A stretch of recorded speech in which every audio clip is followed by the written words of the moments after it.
Hi, my name is Tony Williams. Not a YouTuber, nor do I aspire to be. I'm making a series of videos on Project 2021 where we go through the book chapter by chapter, just to give you guys an idea of what's in it, quoted directly from the book. As I said in my last video, I'm going to do my best to give an unbiased presentation of this document, but I apologize if my bias, how I feel about certain things, comes through, because if this is an act, it directly affects me and the people I love, and I just want to make sure that I just want everybody to have the same information I have. I'm a teacher on summer vacation, so I have time. So I decided to dedicate a portion of my break to reading this document in its entirety. So here we go, section 1, taking the reins of government. This is the intro to section 1, and this section will include the White House office,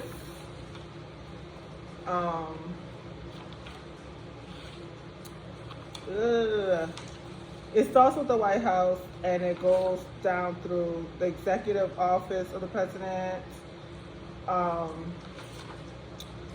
Then it goes into,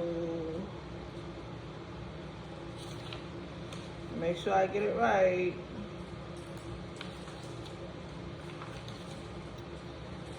and then it goes on through the central personnel agencies, managing the bureaucracy, and I think that's what we get.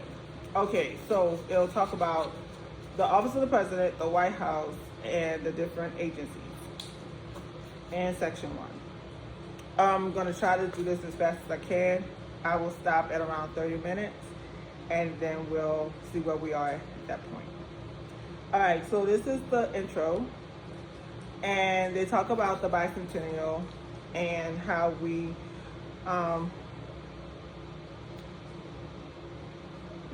had this big celebration of our government. And it says that now, as we approach the 250th anniversary of our government, that sound in the background is my dog.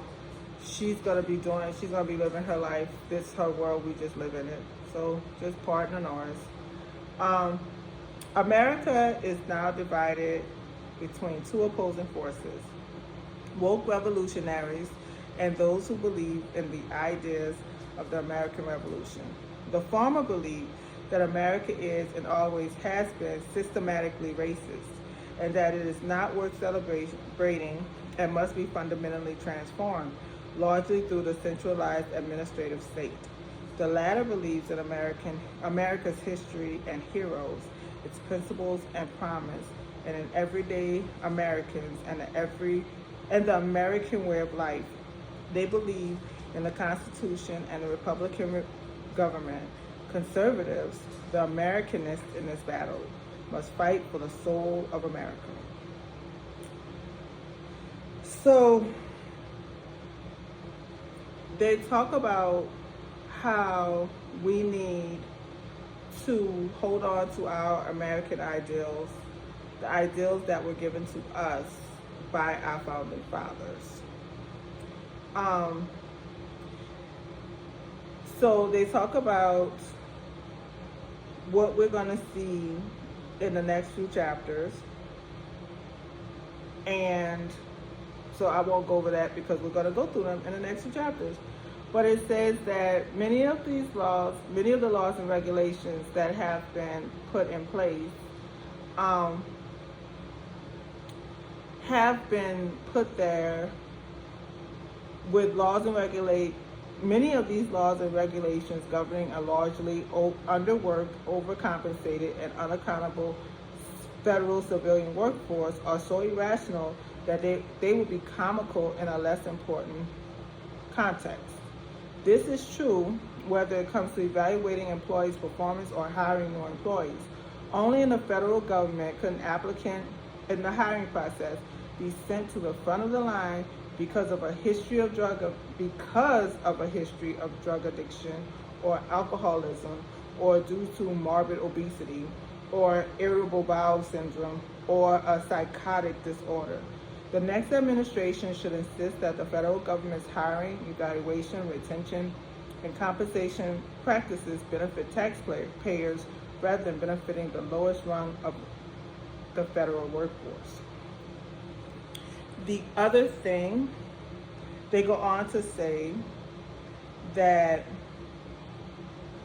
what you're going to read is that the White House and the Office of Management and Budget should establish a reputation as the keeper of commanders' intent, yet the Office of Management and Budget, the OMB, is dominated by career employers who often try to override political appointees serving in the various executive departments.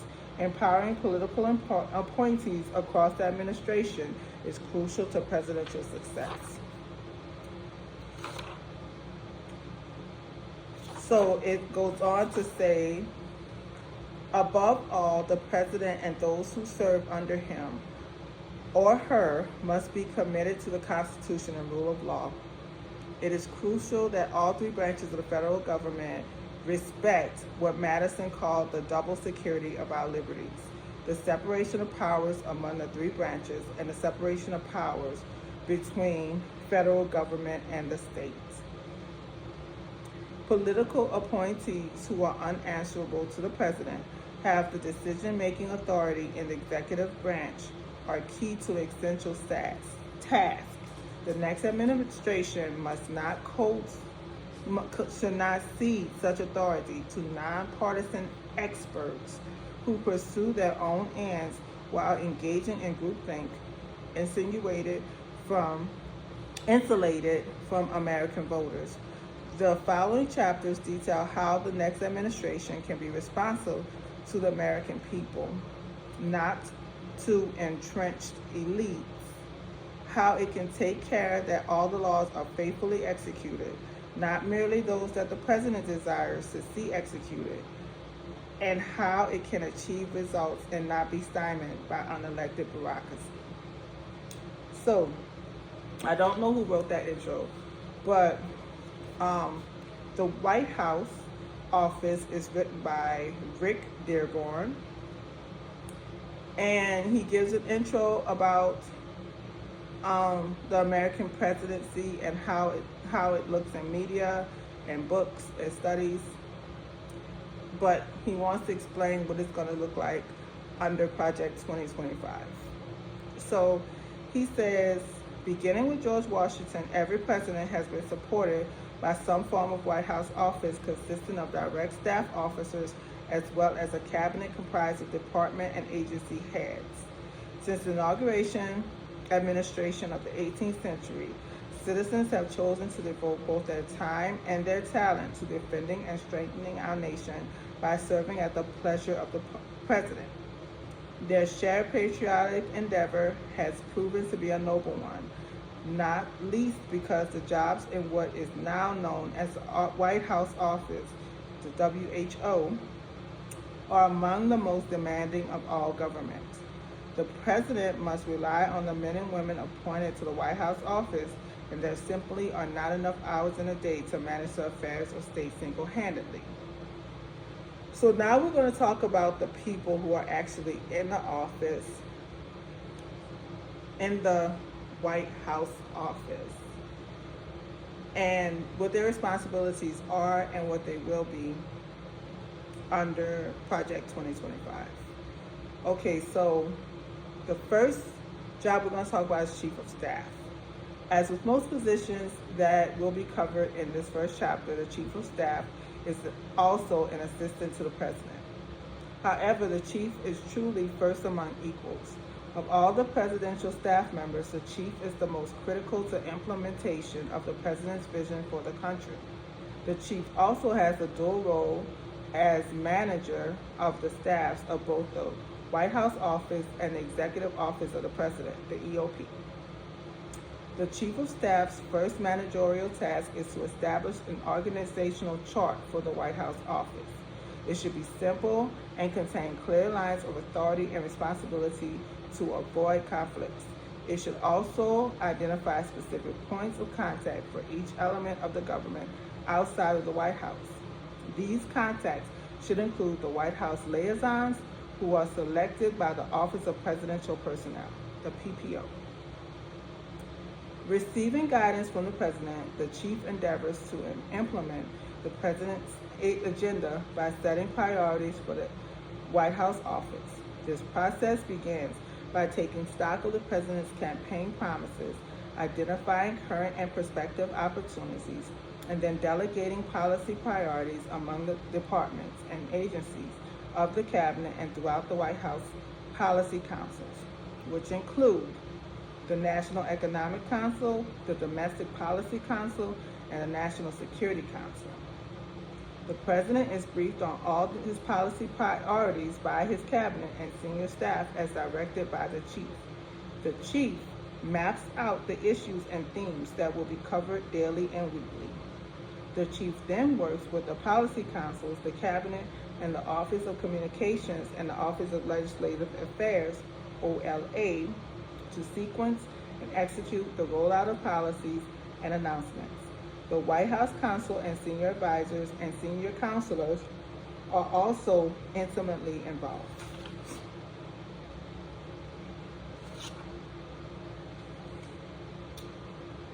A successful chief steers the West Wing using his management and influence with the various individuals and entities around him. It goes without saying that selecting the right person to be chief is vital. The Deputy Chief of Staff. In recent years, presidents typically have appointed 2 Deputy Chiefs of Staff, a Deputy Chief of Staff for Management and Operations, and a Deputy Chief of Staff for Staff and for Policy. The management of operation oversees the President's schedule and all logistical aspects of his movement within and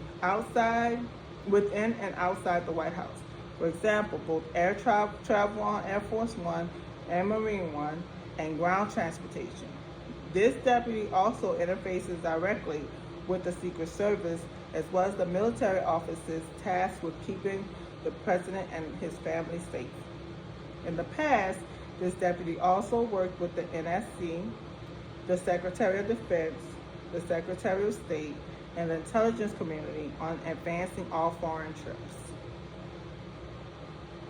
So he also manages working with White House technology, grounds management, support staff, personnel administration, communications, and this individual therefore needs to be meticulous and ideally should possess a great deal of command and control experience.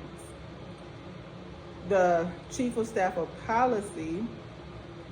In some administrations, the function of the IGA, the OPA, and the OPL, and other advisors within the White House office have fallen under the Deputy Chief of Staff for Policy.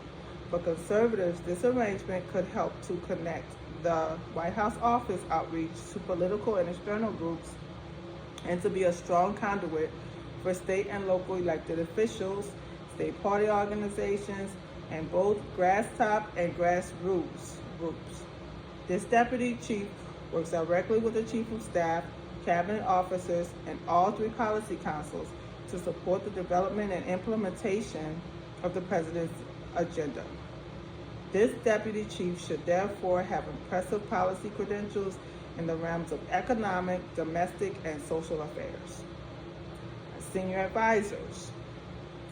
The most powerful senior advisors frequently have had long personal relationships with the President and often have spent a significant amount of time with him within and outside of the White House. They have been asked not only to provide guidance on a variety of policy issues, but also offer instruction on communicating with the American people and the media. In the previous, for example, in the previous Republican administration, when Donald Trump was president, Some of his senior advisors were his daughter, Ivana, his son-in-law, Jared, and some people who worked with him in the business world. But I think Jared and Ivana were the most famous, well-known of those advisors. Okay.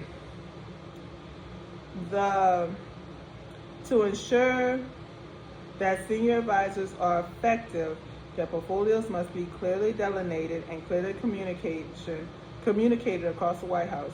This too is the responsibility of the Chief of Staff. The Office of White House Counsel.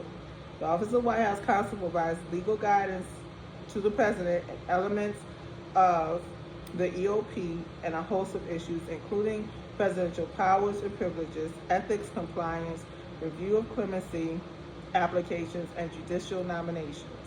The office is not designed to create or advance policies on its own initiative, nor should it do so.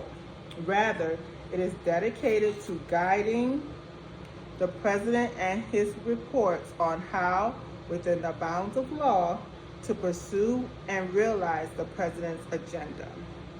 While the White House Counsel does not serve as the President's personal attorney in non-official matters, it's almost impossible to delineate exactly where an issue is strictly personal and has no bearing on the presidential official function. The White House Counsel needs to be deeply committed both to the President's agenda and affording the President proactive counsel and zealous representation. That individual directly advises the President as he performs the duty of the office, and this requires a relationship that is built on trust, confidentiality, and candor. He or she is also responsible for ensuring that each component of the White House adheres to all applicable legal and ethical guidelines, which often requires ongoing training and monitoring to ensure compliance. Its staff must take seriously the duty to protect the powers and privileges of the President from encroachments by Congress, the judiciary, and the administrative components of departments and agencies. It cannot serve as a finishing school to credential the next set of white shoe law firm.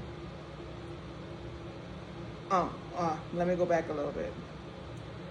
Here, subordinates should be deeply committed to the President's agenda and see their role as helping to accomplish the agenda through problem solving and advocacy. They should not erect roadblocks out of an abundance of caution. Rather, they should offer practical legal advice on how to promote the President's agenda within the bounds of the law. The White House Counsel's Office cannot serve as a finishing school for credential and the next set of white shoe law firm attorneys or federal judges in waiting who cabin their opinion for fear their elite credentials could be tarnished through a policy agreement. Rather, it should function as an activist yet ethical plaintiff's firm that advocates for its client, the administration's agenda, within the limits imposed by the Constitution and the duties of the legal profession. Traditionally, both the White House Counsel and the Attorney General have issued a memo requiring all contact between the two institutions, the White House and the Department of Justice, to occur only between the Office of the White House Counsel and the Attorney General or Deputy Attorney General. The next administration should re-examine this policy and determine whether it might be more efficient or more appropriate for communication to occur. Look, oh goodness, even simple words are tripping me up today. Through additional channels. When a new president takes office, he will need to decide expeditiously how to handle any major ongoing litigation or other pending legal matters that might present a challenge to his agenda.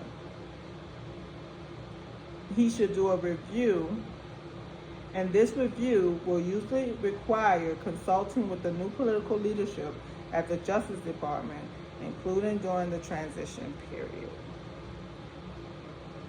No day is predictable at the White House. Therefore, to handle the pace and volatility of affairs, the Office of the White House Counsel must offer measured legal guidance in a timely manner.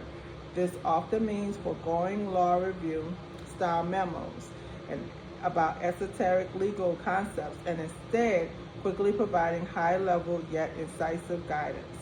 The President should choose a White House counsel who is well-versed in the Constitution, administrative and regulatory law, and the inner workings of Congress and the political process. Instead of choosing a specialist, the President should hire counsel with extensive experience with a wide range of complex legal subjects. Moreover, while a candidate with elite credentials might seem ideal, the best one will be above all loyal to the President and the Constitution. The Staff Secretary. The office is similar to a military commander's adjutant, and it is responsible for fielding and managing a vast amount of information at the top of its organization. This includes information on its way into the Oval Office, as well as information flowing out from the Oval Office. Because of its gatekeeping function, the position of Staff Secretary is one of extreme trust, and the individual who possesses it should be vetted to work as an honest broker in the President's service. The office of the Staff Secretary has been described as the last substantive control point before papers reach the Oval Office. The Staff Secretary makes certain that these materials are complete, well-ordered, and up-to-date before they reach the President. This necessarily means that the Staff Secretary plays a key role in determining who weighs in on policy matters and when. One of the Staff Secretary's critical functions is managing and overseeing the clearance process for the President's daily and nightly briefing book. The Staff Secretary also oversees the use of the President's signature, whether by hand or auto pen, and manages the Office of the Executive Clerk, Office of Records Management, and Office of Presidential Correspondence. The Office of Communications. Now, I would pay close attention to this one because there are some changes that are recommended for the Office of Communications, which is a lot different from what we're used to. The Office of Communication, which operates under the Director of Communication, conveys the President's agenda to the public through various media, including speeches and remarks, press briefings, and off-the-record discussions with reporters and social media. Operational functions of the Office of Communications include scheduling and running press briefings, interviews, meetings, media appearances, speeches, and a range of other events. The Office of Communications must maintain robust relationships with the White House Corps, the White House Correspondents Association, regional stakeholders, and key interest groups.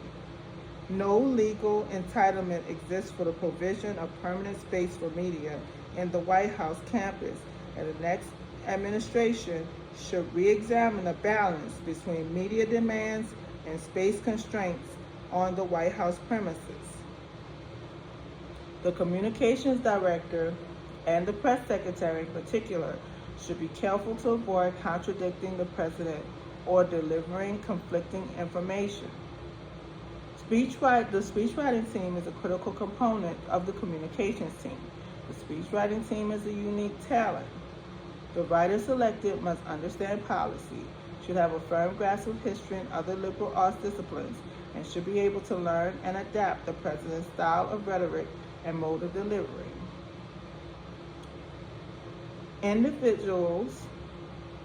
The Press Secretary is the President's spokesperson, communicating to the American people through the media.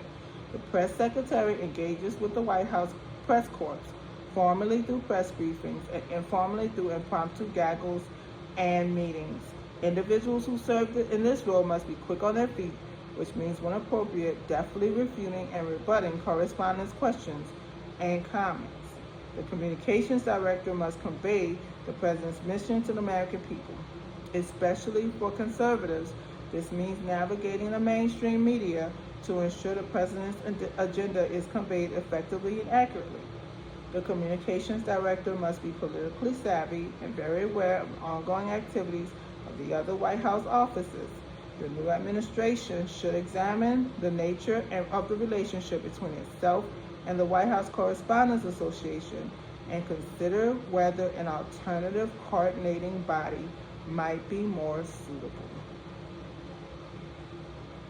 The Office of Legislative Affairs. The Office of Legislative Affairs reports directly to the Chief of Staff, and in some administrations has done so under the guidance of the Deputy Chief of Staff, usually the Deputy Chief for Policy. Regardless of the person whom the OLA reports, however, the office exercises a certain autonomy on behalf of the Office of the President and the Chief of Staff in directly influencing congressional leaders of both major political parties. The OLA often must function as the mediator between the parties and find common ground to facilitate the successful enactment of the President's agenda. The OLA must ensure that congressional leaders receive one unified message. Externally, the OLA staffers need to be involved in policy decisions, budget reviews, and other important meetings.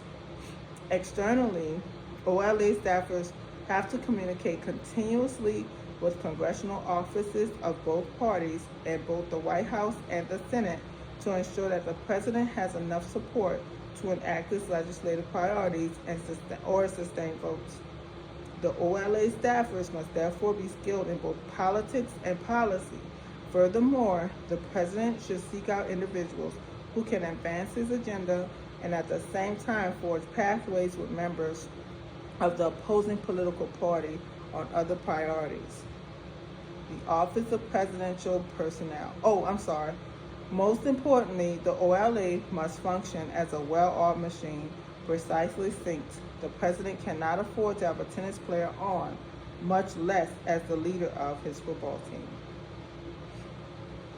The Department of Presidential Personnel, the PPO. This department is especially important during the transition. The political axiom that personnel is policy was popularized under President Ronald Reagan during the 1981 presidential transition. One of the most important offices in the White House is the PPO, which was created under President Richard Nixon to centralize political appointments. PPO's primary responsibility is to staff the executive branch with individuals who are equipped to implement the President's agenda. Although its forces should be identifying and recruiting leaders to fill the approximately 1,000 appointments that require Senate confirmation, PPO must also fill approximately 3,000 political jobs that require dedicated conservatives to support the administration's political leadership. The Office of the Presidential Personnel is responsible for identifying potential political personnel both actively through recruitment and passively through fielding resumes and educating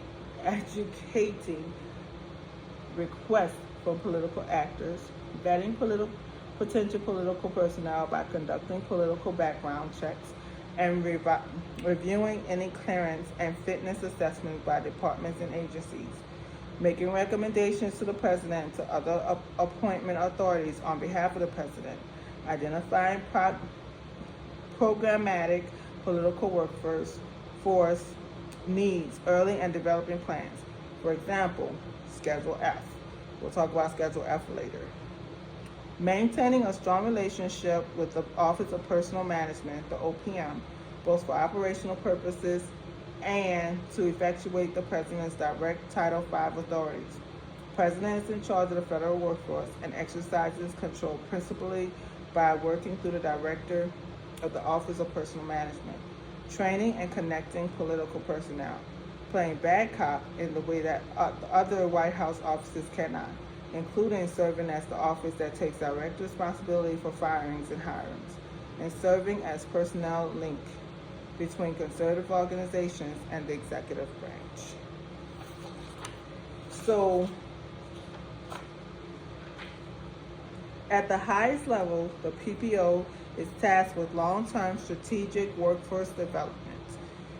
And you'll see how important that is, not only in the transition, but going forward in the administration and pushing and making sure that the agenda goes forward, because the agenda is the priority. But we'll see that as we go on. The Office of Political Affairs is another office to watch during the transition. The OPA typically serves as the liaison between the president and the associated political entities, the National Committee, the federal and state campaigns, and interest group within legal guidelines. The OPA engages in outreach, conducts casework, and if the president is up for re-election, assists with his campaign. The OPA further serves as a line of communication between the White House and the president's political party. This includes both relaying the president's ambitions to political interests and listening to the needs of the political interests. Because nearly all White House activities are in some way inherently political, the OPA needs to be aware of all presidential actions and activities, including travel, policy decisions, speeches, nominations, and responses to matters of national security, and consider how they may affect the president's image. The OPA must therefore have a designated staffer who communicates not only with other White House offices, but also with the cabinet and executive branch agencies. I'm just going to pause a second. I know that this is very tedious. It's all these different offices. But in order to understand what they're going to be talking about going forward, we have to understand the responsibilities of all these agencies and all these different offices. We only have a few offices left, so let's get to it. The Office of Cabinet Affairs, their job is to ensure the coordination of policy and communication between the White House and the cabinet. Most importantly, OCA coordinates all cabinet meetings with the president.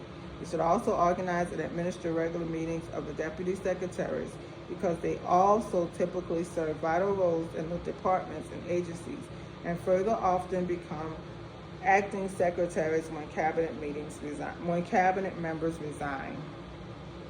The OCA is normally tasked with keeping the White House office informed of such developments like travel optics, ethics challenges, issues involving cabinet members, deputies, and senior staffers that can arise.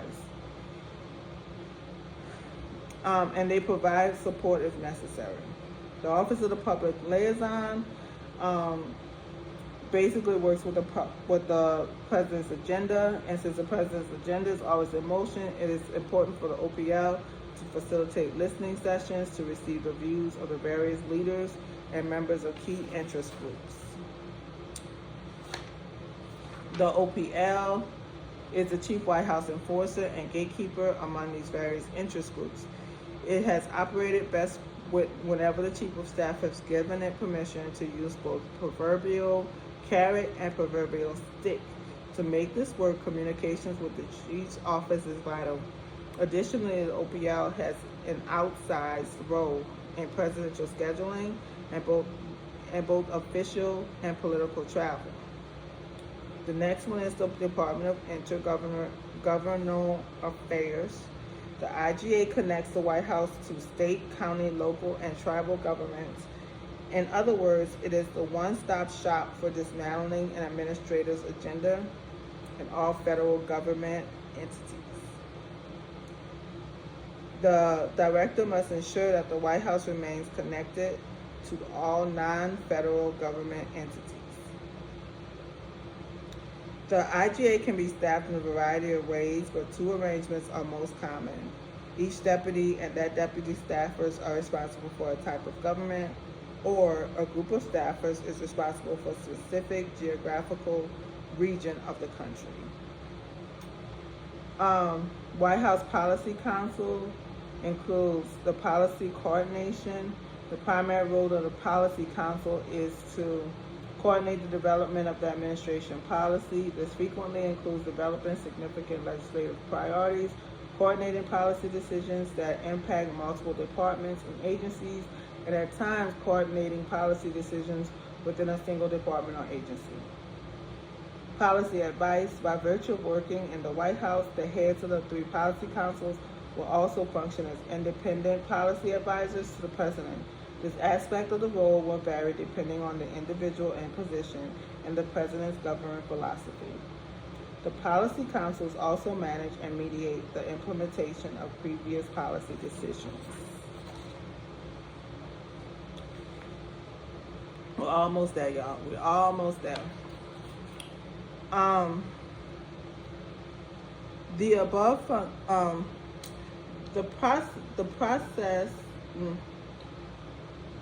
typically, each policy council's process could involve the following committee: the Policy Coordinating Committee, whose purpose is to determine where consensus exists, clearly identifying where there are differing opinions, and develop options for resolving the remaining questions.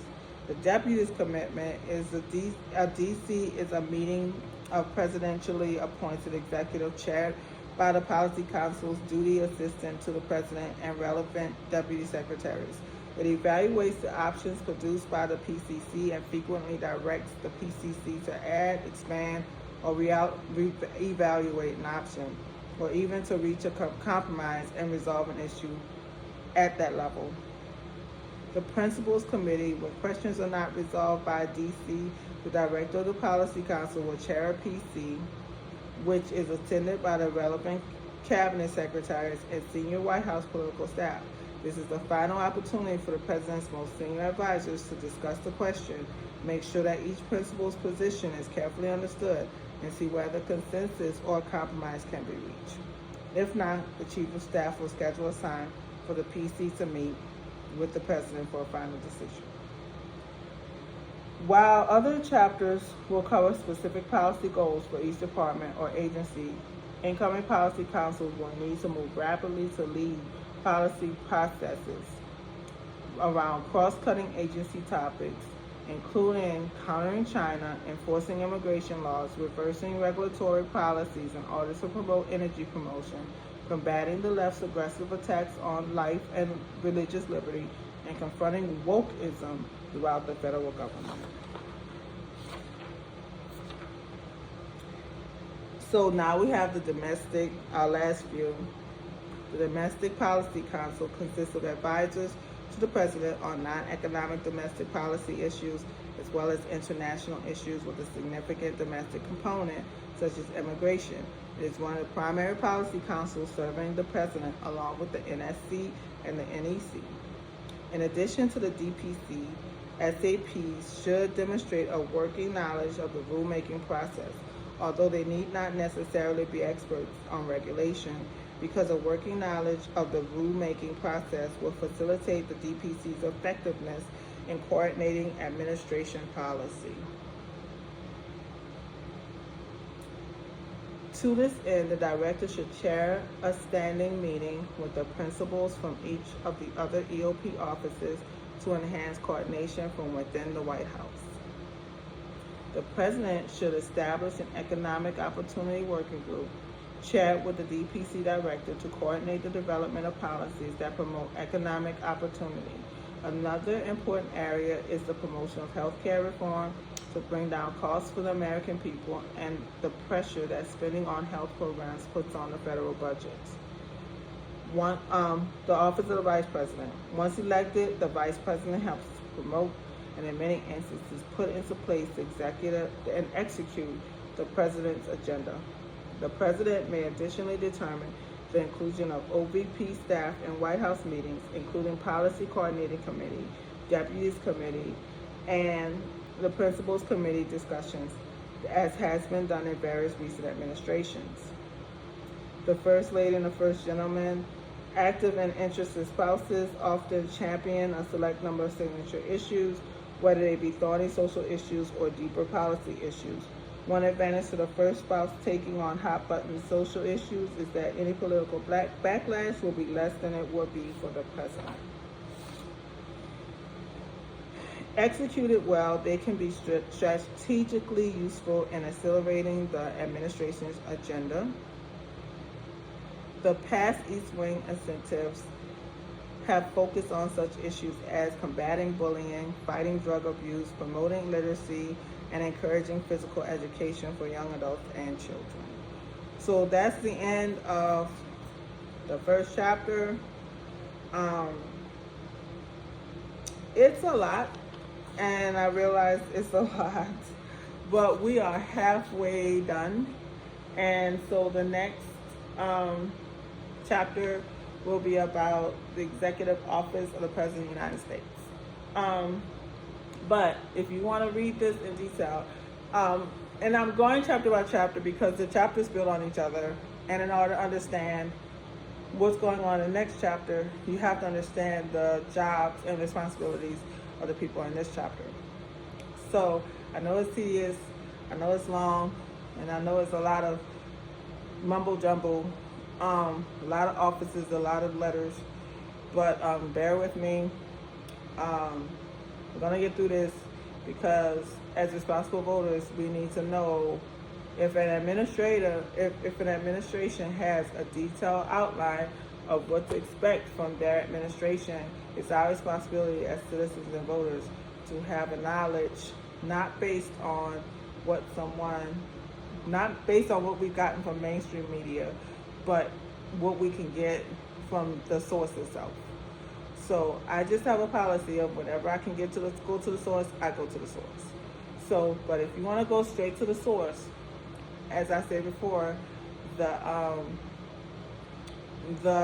and I'll put it in the description. The website is www.project2025.org. So you can go and download the PDF yourself and look it over and see for yourself. So I'm going to stop it here because we're almost at 45 minutes. I will do chapter 2 in the next video. Thank you.